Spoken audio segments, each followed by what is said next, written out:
It's Mom and Pop Video Shop. Welcome back to Mom and Pop Video Shop. I am Tyson. I am Joel. And you know what? What are we doing? Because I never get it right. So why don't you introduce it? We are doing your weekly retro movie recommendation. That's what I was going to say. Boom. Specifically, though, we're Yes. going to do one from 2003. We generally take turns on these. Yes. But we've talked about and here's a little hint. I think I might have mentioned this in one of our sort of end of video teasers not too long ago. Yeah, we you did. kept talking about it. So you know what? Let's do it as a feature review. Yep. So we're doing one from 2003. Yeah, another one from 2003. Yep. Yeah, what did we do already from 2003? I think by the time this comes out, it'll be King of the Ants. Okay. Assuming that comes out first. So here's another one from 2003, and maybe I'm wrong here, but I've always considered this one sort of a sleeper too, because I think it did well. I don't remember when it came out. Well, I know why I didn't remember when it came out because I was. Were you busy that year? I was busy that year, but I do remember renting it afterwards and being absolutely blown away. Yes. With how badass it is. I love the Yes. twist Yes. type movies. Mhm. I love ensemble casts. Mm-hmm. And I think we probably. And you also, if you're a fan of Agatha Christie, right? Because And Then There Were None is totally what this movie is. 100%. Yeah. So we've teased it. If you haven't figured it out yet, we're talking about 2003's Identity. Oh, yeah.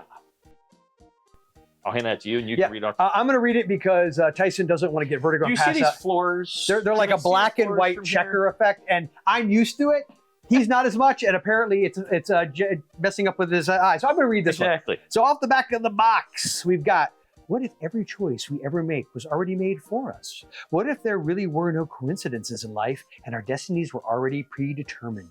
10 strangers with secrets are brought together in a savage rainstorm. A limo driver, John Cusack, an 80s TV star, Rebecca De Mornay, a cop, Ray Liotta, who is transporting a killer, Jake Busey, a call girl, Amanda Peet, a pair of newlyweds, Clea Duvall and William Lee Scott, and a family in crisis, John C. McGinley, Lila Kinzel, I'm not even sure who that is, and Brett Lore, all take shelter at a desolate motel run by a nervous night manager played by John Hawkes.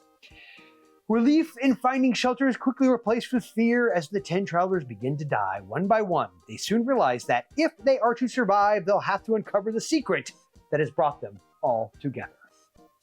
This combines two of, I think, just for Joel and I, this combines two of our personal favorite horror subgenres. It is a road movie, and it is a single location, isolated, set in a roadside motel in a thunderstorm movie.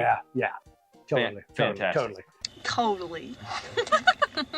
You mentioned Agatha Christie. Yes.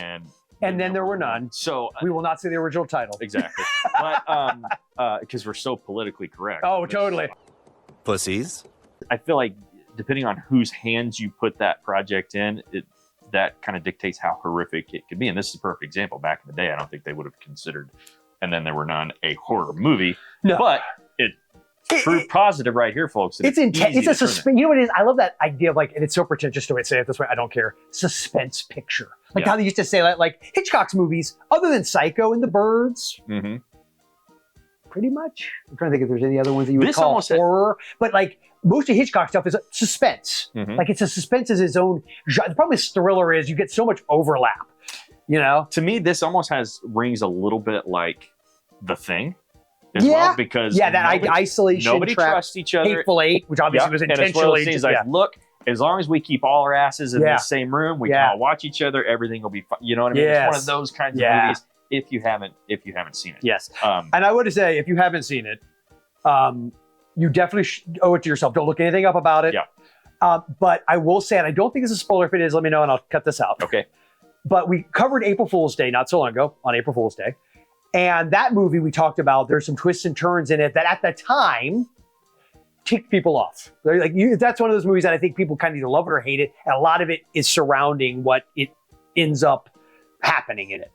I feel like Identity, when it came out, I saw it in the theater opening weekend, and I think I saw it at least 2 or 3 times in the theater. I loved it. But I remember talking with people that didn't, and it was specifically because of the twist.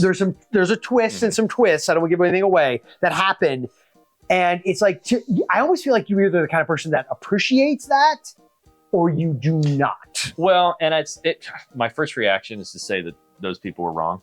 Dead ass wrong. You are wrong. But we only speak in absolutes on this channel. to each their own, and I respect the fact that maybe that type of movie, that type of story, it's not for everybody. Is not for everybody. No, it's not. It sure as hell is for me, though. Yes, I love it. Much like Joel, I freaking love such a great movie. Identity. And Vincent Pruitt Taylor, right? He's in this. He's an actor who you may not know the name, but you absolutely know the face. There's a movie I was just telling. Well, Tyson, and I was going to say, if this movie, if we're gonna shelve this in the horror section, it's because of him. He's why. Oh, 100%. Absolutely. 100%. So I would say that his performance in this is stellar. But if you've never seen a movie called The Devil's Candy that came out around 2015, Ethan Embry's in that. He's in that as well. It's a very short movie. It's like 86 minutes long. You owe it to yourself to see that movie. I think you had said you hadn't seen it yet. I have. It came out. I remember HMP Horror Movie Podcast covered it before I was even on that. I'm fully aware of it. It's just one of those. I was always aware of it, and I never saw it. Finally, one night, I was like, "Oh, it's short. Heather, let's watch it." We loved it. It's so good, and he's fantastic in that. He's one of those character actors who I feel like often plays a similar type, but he's just so good at it. He's so great at the characters he plays. So if you've never seen Devil's Candy, definitely see that. But Identity. 100%. I would say what? 5-taper? Oh, it's a 5-taper. I don't even have to pretend. Yeah. Yes. Yeah, 100%. This is one. In fact, given the way this DVD cover looks, I'm thinking that I quite literally might have not returned this to the video store and paid the $80 for yes. Thief!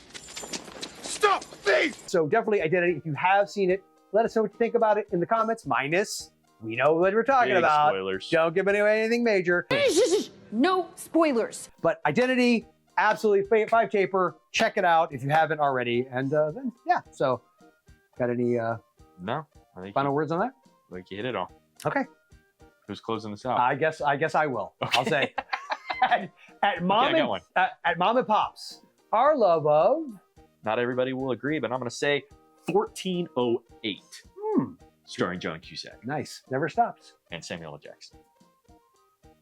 Mom and Pop's Video Shop.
Totally. Totally.